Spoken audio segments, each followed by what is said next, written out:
April 22న Jammu కాశ్మీర్లోని పహల్గాంలో ఉగ్రదాడి జరిగిన తర్వాత భారత్ ఆపరేషన్ సింధూర్ చేపట్టింది. ఉగ్రదాడిలో మరణించిన 26 మంది ప్రాణాలకు ప్రతీకారంగా ఉగ్రవాదంపై ఉక్కుపాదం మోపే లక్ష్యంలో భాగంగా మే 6, 7 మధ్య పాకిస్తాన్ ఆక్రమిత కాశ్మీర్లో 9 ఉగ్రవాద శిబిరాలపై దాడి చేసింది. అనేక మంది ఉగ్రవాదులను మట్టుబెట్టాయి భారత బలగాలు. అయితే ఇది తమ దేశంపై, దేశ పౌరులపై చేసిన దాడి అంటూ పాకిస్తాన్ సైనిక దాడులకు తెగబడింది.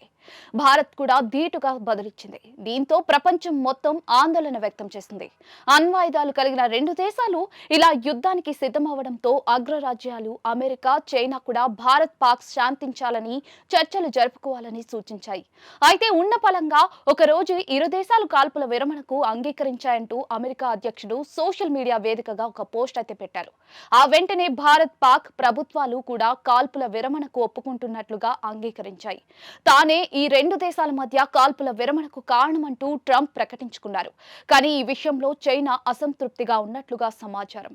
కాల్పుల విరమణ ఒప్పంద సమయంలో భారత్, పాక్, అమెరికా హాట్లైన్లు బిజీగా ఉన్నాయి.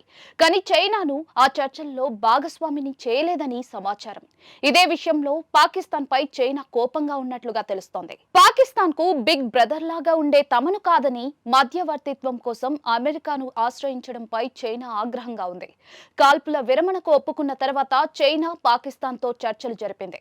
ఆ తర్వాత మళ్లీ భారత్ పాక్ సరిహద్దుల్లో పాకిస్తాన్ కాల్పులకు పాల్పడింది. ఆ తర్వాత కాల్పులు ఆపేసింది. కాగా భారత్ పాక్ మధ్య కాల్పుల విరమణకు అమెరికాతో పాటు చైనా కూడా క్రెడిట్ తీసుకోవాలని ఆశపడుతోంది.